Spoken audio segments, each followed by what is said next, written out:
OK, on va se faire un petit exemple simplifié en fait de tout ça. Parce que j'ai enlevé les turtles parce que je me rends compte en fait que la notion qu'on voit dans cette vidéo-là est un petit peu plus complexe, un petit peu plus abstraite.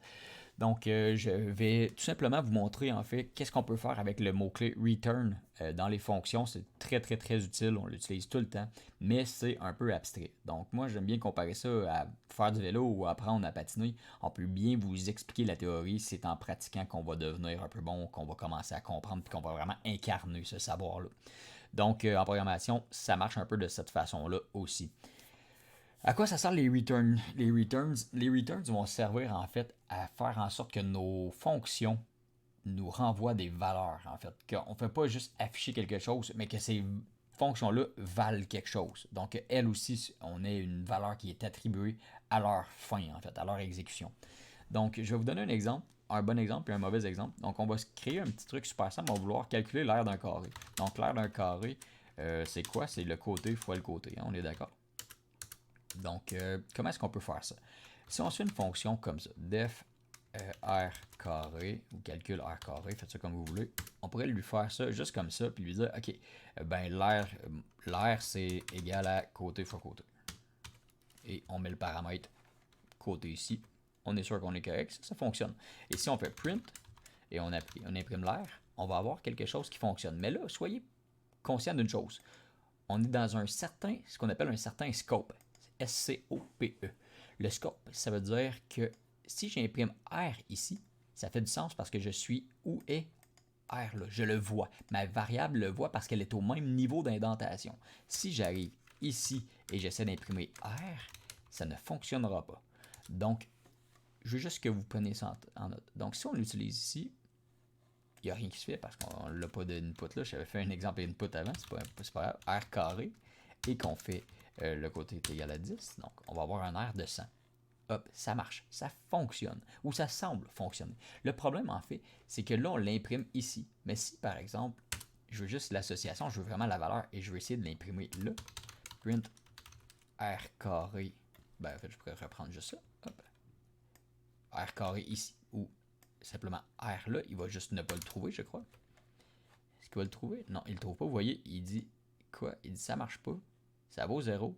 Il dit is not defined. Pourquoi il n'est pas defined? Parce qu'il est pas dans la. On n'est pas dans la fonction, on est sorti de là. Si je prends ça par contre, qu'est-ce que ça va faire? Ça va faire none. Parce qu'il n'y a pas de valeur associée à ça. C'est là que les returns deviennent intéressants parce que quand on arrive, tu sais, vous rappelez, on a fait un exemple, on avait fait un exemple qui ressemblait à ça, là, donc non-user est égal à input.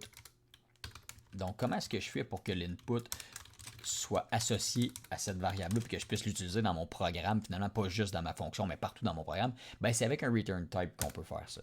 Donc, à place d'écrire R ici, on va simplement remplacer R par return, puis on va lui dire qu'est-ce qu'on veut qu'il nous retourne. Donc, ça, c'est la fonction la plus simple au monde. Il y a juste un argument, il y a juste un statement, c'est le return.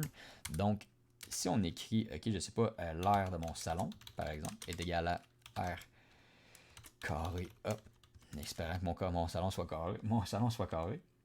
Donc 15. Hop. Et là, on a quoi? On n'a rien parce qu'il nous dit rien. Mais si je fais print et je fais R salon comme ça, là, on va avoir le résultat de 225.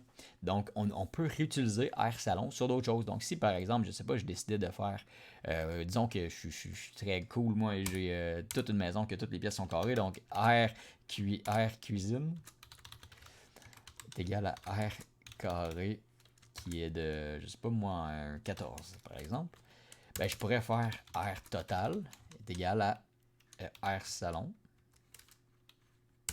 plus R cuisine. Peux-tu bien le faire plus rapidement que ça, s'il vous plaît? Mon Dieu, excusez.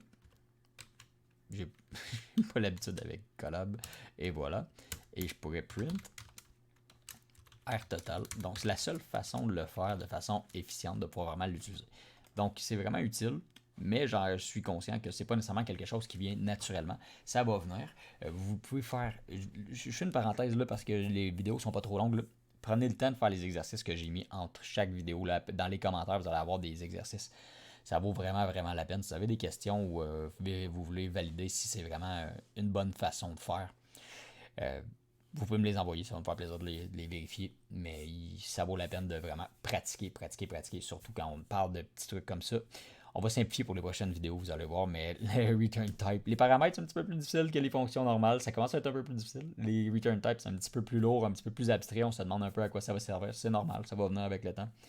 Et par la suite, en fait, on va revenir sur des notions qui sont peut-être un peu plus simples.